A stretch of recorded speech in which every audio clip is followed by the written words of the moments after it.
What if the maid you mocked at a billionaire's gala wasn't who you thought she was?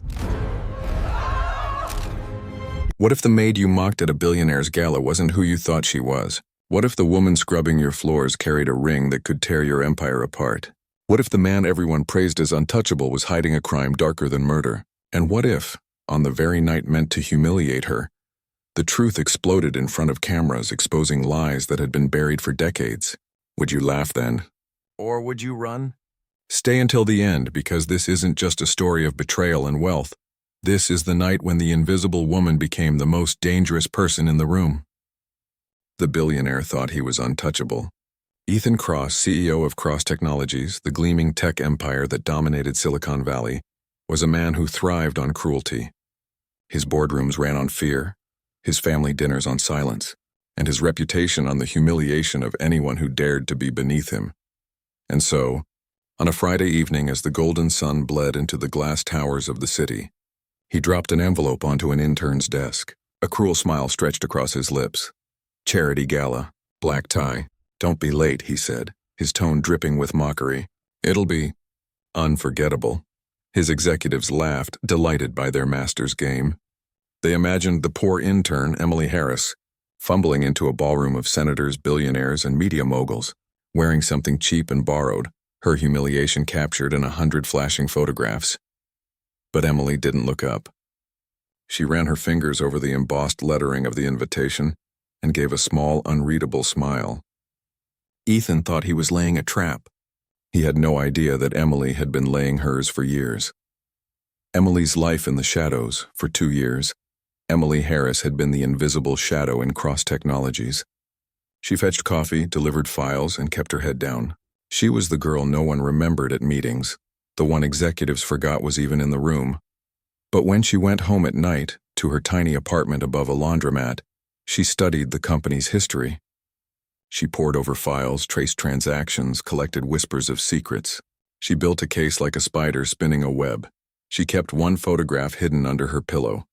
Her mother smiling with Nathaniel Cross, the company's late founder. A photograph no one in the world had seen. A photograph she wasn't supposed to have. Her mother had told her only once, on her deathbed. "He wanted to claim you, Emily. But Ethan's family made sure he never could. Promise me you'll survive. Promise me you'll wait for the right moment." That moment had come. The gala approaches. The gala was Ethan's annual spectacle, the night he flexed his wealth before the world.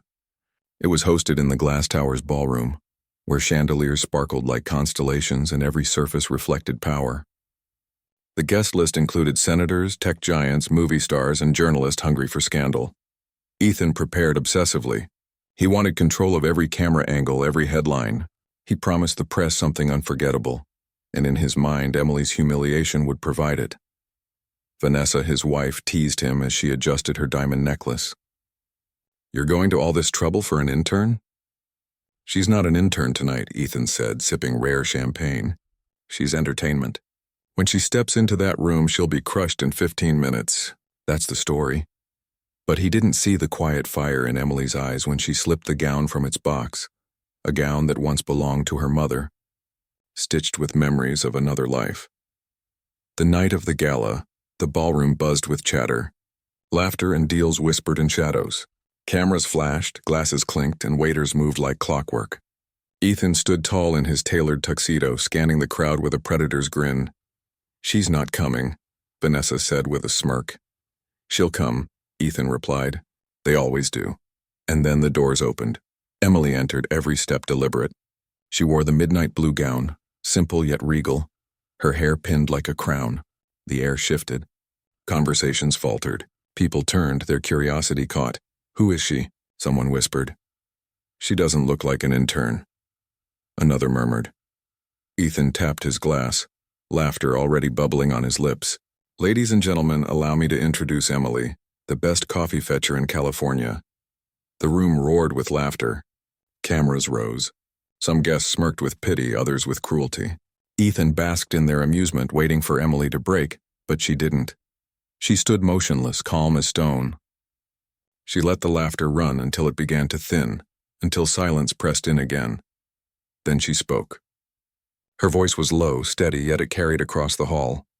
You forgot something, Ethan, intern. Or air. The laughter died instantly. Glasses stilled. Ethan's smirk faltered. Vanessa's hand froze midair. Seeds of suspense. Ethan forced a laugh. Cute, very cute. But his eyes darted, uneasy. Emily stepped forward. You've built this empire on lies, Ethan. You mocked me thinking I was powerless. But tonight I'll show them who I really am. Gasps fluttered through the crowd. Journalists leaned forward. Phones live-streamed. The first sparks of scandal ignited, and Ethan, for the first time in years, felt something foreign in his chest. Fear. The air in the ballroom hung heavy, charged like a storm just before lightning strikes. Every guest could feel it. Something extraordinary was about to unfold. Emily stood calm in the center of the glittering hall, her midnight blue gown glowing under the chandeliers. Ethan Cross, for once, couldn't control the room. His forced laughter echoed too loudly, too nervously. Cute, he sneered. A little fairy tale moment for our intern. Don't be shy, Emily. Tell them your bedtime story.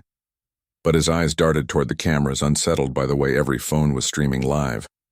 Emily didn't flinch. She lifted her chin. This isn't a story. This is the truth you buried, and tonight the world will hear it. The ring from her clutch, Emily drew a small velvet box. She opened it slowly, deliberately, so every eye followed her motion. Inside gleamed a ring, gold band, sapphire crest, engraved with the Cross family insignia. A ripple of gasps spread through the crowd. That ring, Ethan's voice cracked. That was buried with Nathaniel Cross. No, Emily said, slipping the ring onto her finger. It was given to my mother, the woman Nathaniel truly loved, before your family forced her into silence. She kept it safe all these years. And when she passed, she gave it to me. Because I am Nathaniel's firstborn child, his only rightful heir. The words detonated like dynamite. Journalists scrambled, lenses zoomed, microphones lifted. Investors whispered furiously into phones. Ethan's face went pale. The witnesses, the doors at the far end of the hall opened with a slow, dramatic creak. Heads turned. Gasps followed. In walked Dr. Alvarez, the family physician, his hands trembling, eyes shadowed with guilt. Behind him came David Liu, a well-known inheritance lawyer, and Diane Kelly, a journalist famed for exposing corporate scandals. Ethan's mask cracked. What is this circus? Emily's eyes flickered to Alvarez. Tell them the truth. The doctor's voice shook, but it carried. 20 years ago, I was coerced into falsifying Nathaniel Cross's medical records. He did not die of natural illness. He was poisoned, slowly, methodically, until his body gave out. The ballroom erupted. Shocked cries, horrified whispers, hands covering mouths. Ethan's shout cut through. Lies, he's senile. Bought and paid for. But David Liu raised a folder high. Independent toxicology reports confirm arsenic. And here, he pulled out a yellowed document, is Nathaniel's original will. Witnessed, notarized, legal. It names Emily Heiress as his heir. Not Ethan. The crowd's energy shifted. Executives glanced nervously at one another. Investors whispered about stocks collapsing. Politicians quietly slipped toward the exits. The recording Ethan's voice rose to a desperate pitch. You think anyone will believe this nonsense? She's a fraud, an opportunist. My father would never. Emily lifted her phone. Shall we let them decide? With a single tap, the ballroom speakers roared to life. Ethan's voice filled the air, unmistakable. Keep your mouth shut about the blood tests, Alvarez. If you talk, you'll never work again. That woman and her bastard daughter don't exist. The recording played again, louder, clearer. Gasps became cries. Vanessa Cross staggered backward, her face drained of blood. Ethan, she whispered, horror dawning. You really? Collapse of the king, the mighty Ethan Cross stumbled. His charm, his confidence, his empire all crumbled in an instant. Guests recoiled. Investors canceled deals on their phones. Journalists swarmed forward, shouting questions. Ethan tried to shout over them. This is taken out of context. It's fake. A deep fake. But no one listened. And then came the sirens. Red and blue lights flashed outside the tower windows. Police officers marched in, warrants in hand. The chief inspector's voice rang out. Ethan Cross, you are under arrest for conspiracy, fraud, and obstruction of justice. Cameras captured it all. The billionaire dragged away in handcuffs, shouting, cursing, begging. His wife sobbed. His empire collapsed live before the world. Emily stood tall, her ring gleaming, her eyes unyielding. Aftermath of the revelation hours later, when the ballroom had emptied of its glittering guests and scandal-hungry reporters, Emily remained. She walked alone beneath the chandeliers, breathing in the silence left behind. For 20 years she had lived in the shadows, erased by Ethan's lies. For 20 years she had dreamed of this night. And now, with one revelation, the truth had burned brighter than the city lights outside. She touched the ring on her finger, whispering to herself, "I kept the promise, Mom. They tried to bury me, but I was a seed." The cross-tower ballroom was in ruins, tables overturned, glasses shattered, and reputations bleeding out faster than spilled champagne. What had begun as Ethan Cross's night of triumph had collapsed into his public execution, and the world was watching every second. Emily stood tall in the silence that followed Ethan's arrest. Her sapphire ring caught the chandelier light like a star reclaimed. The girl they mocked as invisible had now become the axis of the entire room. The fallout news spread like wildfire. By dawn, every major outlet in America carried the same headline: "The hidden heiress exposes billionaire Ethan Cross." Stock markets trembled. Cross Technologies shares plummeted 40% before trading was halted. Senators who once toasted Ethan scrambled to delete photos with him. Investors cut ties overnight, and in the chaos, Emily walked quietly out of the tower she had once cleaned after hours. The weight of justice days later, Emily sat in a courtroom. The same men who ignored her in hallways now rose when she entered. The judge read aloud the charges: fraud, obstruction, attempted cover-up of murder. Ethan sat shackled, gaunt and pale, glaring at her with hollow eyes. But Emily didn't return his stare. She fixed her gaze on the will clutched in her hands, the proof of Nathaniel Cross's intentions. For the first time, the truth had a voice. When the gavel fell, Ethan was denied bail.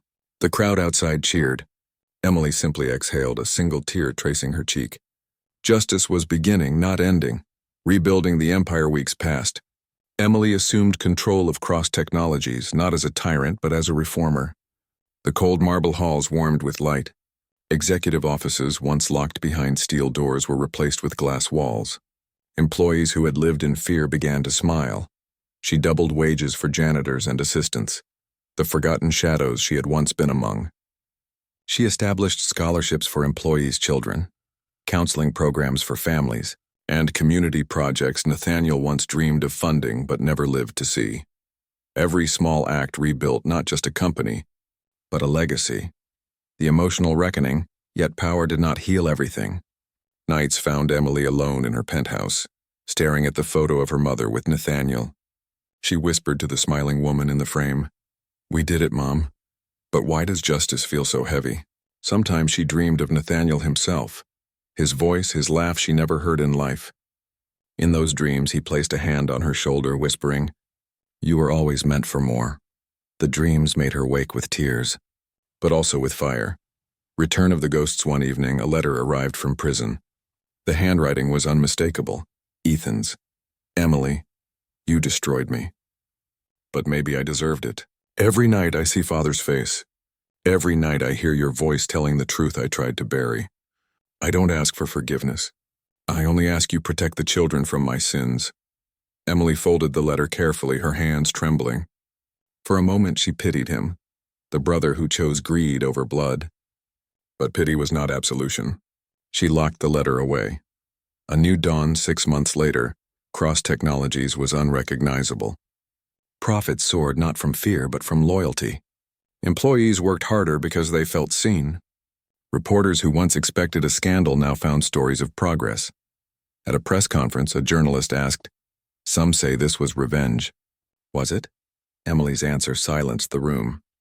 "Revenge is about destroying. Justice is about rebuilding. I didn't burn Ethan's empire down. I built a better one on its ashes." Legacy. On a quiet Sunday morning, Emily walked into the company garden where employees lunched with their families. She bent to tie the shoe of a janitor's son, smiling as the boy laughed. In that moment, she felt what Nathaniel must have dreamed, a company not of power but of people. She finally understood. Her greatest victory wasn't Ethan's downfall. It was the proof that dignity cannot be bought, stolen, or inherited. It is earned in silence, in shadows, and then revealed when the world least expects it. Emily Heiress, the forgotten intern, the hidden heir, had rewritten history, and somewhere in the echoes of the past, her father's voice seemed to whisper again, "You were always meant for more."